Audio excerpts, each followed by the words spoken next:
কবরের আযাব এমন ভাবে শুরু হয়ে যাবে, মানুষ আর জিন ছাড়া সব মাখলুকতেরা দেখবে।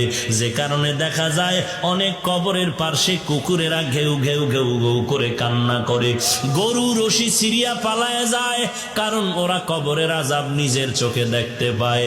আল্লাহর নবী বলেন, আমি একদিন জান্নাতুল বাকির মধ্যে হাঁটতেছি আর দোয়া করতেছি, হঠাৎ করে গিয়া দেখি একটা কবরের মধ্যে আল্লাহ দেখায় দিলেন আযাব চলতেছে একটা যুবকের কবরে। আমি এই যুবকের কেন আযাব হয় আল্লাহর থেকে জানতে চাইলাম। আল্লাহ বললেন, ও মায়ের সাথে বেয়াদবি করেছে। আমি নবী ঠিকানা নিয়ে আল্লাহর থেকে ওই যুবকের মা বেঁচে আছে কিনা সাহাবায়ে কেরাম দিয়ে খবর নিলাম। খবর নিয়ে দেখলাম তার মা এখনো বেঁচে আছে। আমি নবী ডাকিয়া পাঠাইলাম, ওই মহিলা খবর দিল আমি যাব না। আমি বললাম, বলে দাও তার সন্তানের কবরে আযাব হয় যেন মাফ করে দেয়। ওই মা বলে, না না, আমার সন্তানের আমি কখনো মাফ করব না। রহমাতুল লিল আলামিন তাকে ডাকিয়া আনলেন, এরপরে বললেন, তোমার সন্তানের কবরে আযাব হয় মাফ করে দাও। বলে, না আমি মাফ করব না। নবীজি বললেন, তো আগুনে জ্বলবে, তুমি কি মেনে নাও? বলে, হ্যাঁ, আমার কোনো আফসোস নাই। কারণটা কি? বলে, আমার সন্তান একদিন ঝগড়া করে বউয়ের সাথে তর্কর কারণে বউয়ের মায়ায় পড়ে, আমি মায়ের সাথে এমন তর্ক জড়ায় দিল, একটা ইটা নিয়ে আমার মাথার উপরে আঘাত করলো, আমি জমিনের মধ্যে পড়ে গেলাম, আমার মাথার রক্ত বের হয়ে জমিন লাল হয়ে গেল, আমি এমন কান্নায় দুর্বল হয়ে গেলাম, আমার এই কষ্ট জীবনে আর অন্তর থেকে মুছবে না। আমার সন্তানের কোনো ক্ষতি হোক এটাও আমার জানারও দরকার নাই। নবী তো রহমাতুল লিল আলামিন।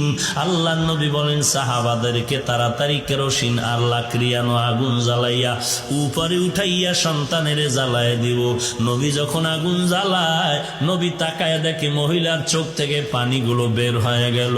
ডাক দিয়ে কয়, ও নবী, আমার সন্তানের এই আগুনে জ্বালাইবেন না। আমার সন্তান হাজারো যদি অন্যায় করে, আমি নিজের চোখে তাকাইয়া সন্তানের কষ্ট সহ্য করতে পারবো না। এরে নবীর উম্মতের দল, আল্লাহর নবী বলেন, আল কবরু রাউযাতুম মির রিয়াজিল জান্নাহ আও হুফরাতুম মিন হুফারিন নার। এরে নবীর উম্মতের দল, আল্লাহর মুহাব্বত নিয়ে তওবা করে নাও। আল্লাহ তাআলা বলেন, কত বড় বড় বেঈমানকেও তো আমি আল্লাহ ক্ষমা করে মাফ করে দিয়েছি। তোমরা অন্যায় যদি করিয়া থাকো, চোখের পানি ছেড়ে কান্না করো, তওবা করো। আল্লাহর নবী বলেন, গাভীর ওলান থেকে দুধ বের করে ভেতরে যেমন ঢুকানো আর সম্ভব না, যারা আল্লাহর মোহাব্বতে তওবার নিয়তে গুনার ভয়ে চোখের পানি ছেড়ে কানবে, ওই বান্দাকে আর জাহান্নামে দেওয়াও সম্ভব হবে না। এরে বান্দা, আমি আল্লাহ তোর কাছে আছি, কি দরকার বল। দুনিয়াওয়ালারা চাইলে বেজার হয়, আমি আল্লাহ না চাইলে বেজার হই, কারণ দুনিয়ার সবাই স্বার্থপর, অভাবী। আমি আল্লাহর কোনো অভাব নাই, কোনো স্বার্থ নাই। আমি আল্লাহর কাছে চাও, আলা মিন মুস্তাগফিরিন ফাগফির আলা, কে গুনাহ করেছো ক্ষমা চাও, আমি আল্লাহ ক্ষমা করে দিব। কারণ আমি আল্লাহ চাই না কেউ জাহান্নামে যাবে। কারণ বান্দা তুই এতটাই যে দুর্বল, ওই যে জমিন থেকে 9,30,00,000 মাইল উপরের সূর্যের গরম সহ্য করতে পারো না। এই সূর্যটা হাসরের ময়দানে যদি মাথার উপরে চলে আসে, সহ্য করতে পারবি না। আমি আল্লাহর কাছে তওবা কর, দরজাটা খুলে রাখছি। কুল ইয়া ইবাদিয়াল্লাযীনা আসরাফু আলা আনফুসিহিম লা তাকনাতু মির রাহমাতিল্লাহ। আমার রহমতের বিস্তারিত জায়গা, বিশাল চাদর বিছায় দিলাম। কত বড় বড় বড় বড় বেঈমানকেও আমি আল্লাহ মাফ করেছি। ওরে বান্দা, তোরা তো আখিরি নবীর উম্মত, ওই নবীর মোহাব্বতে আমি আল্লাহর কাছে ক্ষমা চাই না, আমি ক্ষমা করে দিব। ও আল্লাহ, আমার মতো গুনাহগার কেউ নাই, নিজেকে ছোট মনে করো। এরে আল্লাহর বান্দা, দুনিয়ার ভিক্ষুকেরা মানুষের দ্বারে দ্বারে ঘুরে আর ভিক্ষা করে। অনেক ভিক্ষুক চালাকি করে বলে মা থাকলেও বলে আমার মা নাই, বাবা থাকলেও বলে বাবা নাই, বাড়ি থাকলেও বলে বাড়ি নাই। একজনে ধরিয়াই কয়, তোর মা বাবা আছে, আমি জানি তুই নাই নাই কেন বললি? ভিক্ষুক বলে, ভাই কথাটা ফ্লাশ করো না, কারণ আমি জানি মালিকের দরওয়াজায় দাঁড়াইয়া নাই নাই নাই যত বেশি বলা যাবে মালিকের দিলটা নরম হবে। আল্লাহ বলেন, ও দুনিয়ার মানুষ, আজকে তোরে বাড়ির মালিক, গাড়ির মালিক, সন্তানের মালিক বানায় দিলাম, আসলে এগুলো কিচ্ছু তোরে স্থায়ী না। আমি মাওলার দরবারে যদি বিনয়ের সাথে বলো, আল্লাহ আমার বাড়ি, আমার ঘর, আমার টাকা, আমার ছেলে, আমার মেয়ে, আমার গাড়ি, আমার সব আসলে আমার কিছুই না। আমার টাকা নাই, বাড়ি নাই, ঘর নাই, এমনকি আমার মরণের পরে কবরের জায়গাটাও আমার না।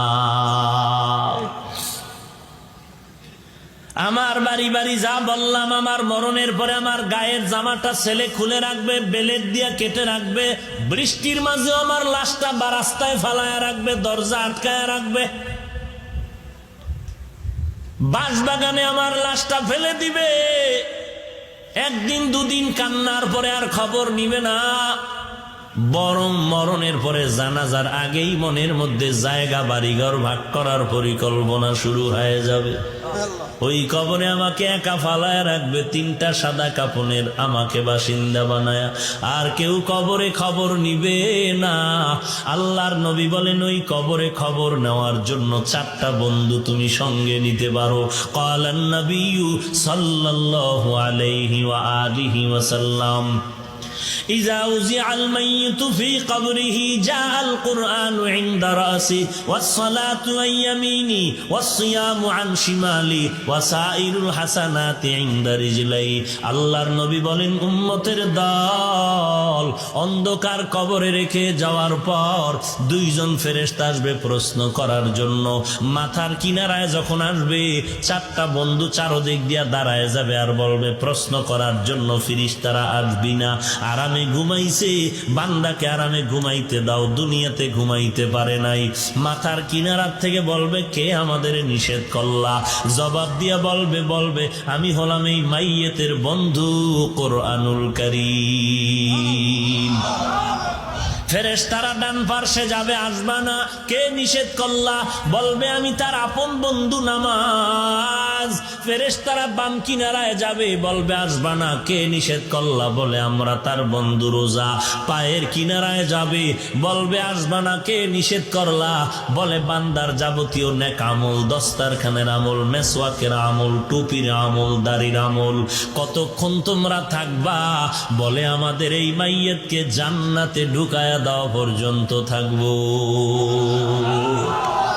এরে নবীর উম্মত, আর এই 4 বন্ধু যদি তোমার সাথে না নিয়ে যাও, ফেরেশতা প্রশ্ন করবে, রবের পরিচয় দাও, মার রব্বুক ওমা দীনুক, ধর্মের পরিচয় দাও, রাহমাতুল লিল আলামিনের পরিচয় দাও।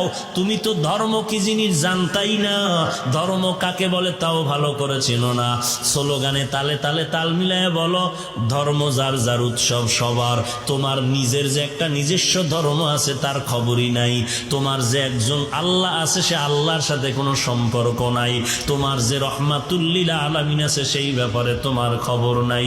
আল্লাহ তাআলা বলবেন, আর দেরি না করিয়া কবরের সাথে জাহান্নামের দরজাটা খুলিয়া দাও। জাহান্নামের আগুন কবরটা ভরে যাবে। 1টা নয়, 2টা নয়, 70 থেকে 99টা সাপ কবরে আসবে। ইয়াহাবু লিমান ইয়াশাউ ইনাসান ওয়া ইয়াহাবু লিমান ইয়াশাউ যুকুর আও ইউযাওবিজুহুম যুকরানাও ওয়া ইনাসা ويجعل من يشاء عقيما إنه عليم قدير।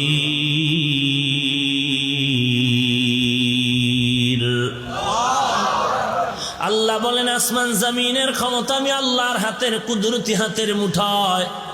আমি আল্লাহ কাউকে ছেলে দেই, কাউকে মেয়ে দেই, কাউকে দোনোটা দেই, কাউকে কোনোটাই দেই না। ক্ষমতা কার? আরো জোরে বলেন। না কোনো পীর সাহেবের, কোন মাজারওয়ালার। সন্তান যদি আল্লাহ ছাড়া আর কেউ দিতে পারত, এক এক ঘরে কি পরিমাণ সন্তান থাকতো ফিডাফিডি করার লাইয়া। সব বাপ মায় চিন্তা করত, পিডাইয়া সাইজ করবো, সন্তান লাইন মতো লাগাও। কিন্তু কত দরবারের, কত ঘাটের, কচ্ছপের গা ঘেঁষা পানি পান করলো, সন্তান হবে, বাবায় কইছে। কত তাবিজ, কত ঘাটের পানি পান করলো, জোয়ারের ভাটার পানি নিয়ে তাবিজ বানায়ের পরে ব্যবহার করলো। শাহজালালের দরবারে কত দৌড়াইল, শাহপরানের দরবারে দৌড়াইল, শাহ আমানাতের দরবারে দৌড়াইল। এরে আল্লাহর বান্দা, সন্তান দেওয়ার ক্ষমতা দুনিয়ার কারো নাই। সন্তান দেওয়ার ক্ষমতার একচ্ছত্র মালিকানা কার? আল্লাহ বলেন, আমি কাউকে ছেলে দেই, কাউকে মেয়ে দেই, কাউকে দোনোটাই দেই, কাউকে কোনোটাই দেই না। লা তাকতুলু আওলাদাকুম খাশিয়াতা ইমলাক নাহনু নারযুকুহুম ওয়া ইয়্যাকুম। আমি আল্লাহ তাদেরকেও দেই, তোমাদেরকেও রিজিক দেই। রিজিকের ভয়ে সন্তানকে হত্যা করিস না। সন্তান বেশি হলে থাকবে কই, খাবে কি, এই ভয়ে হত্যা করিও না। জন্ম নিয়ন্ত্রণ যেটাকে বলে, এই জন্ম নিয়ন্ত্রণ পন্থা বা পদ্ধতি আবিষ্কার করেছে বিধর্মী ইহুদিরা। আশ্চর্যের খবর, শিক্ষিত মুসলমান পায়ে হাত রেখে বলি, রাগ করো না, একটু খোঁজ খবর নিয়ে দেখো, আজও পর্যন্ত দুনিয়ার কোন ইহুদি বেঈমানেরা এই জন্ম নিয়ন্ত্রণের পদ্ধতি ব্যবহার করে না। সব নিজেরা আবিষ্কার করে সারা দুনিয়ার মুসলমান দেশের মধ্যে ফ্রি টাকায় বিক্রি করে, পদ্ধতিগুলো সাপ্লাই করে। কারণটা কি?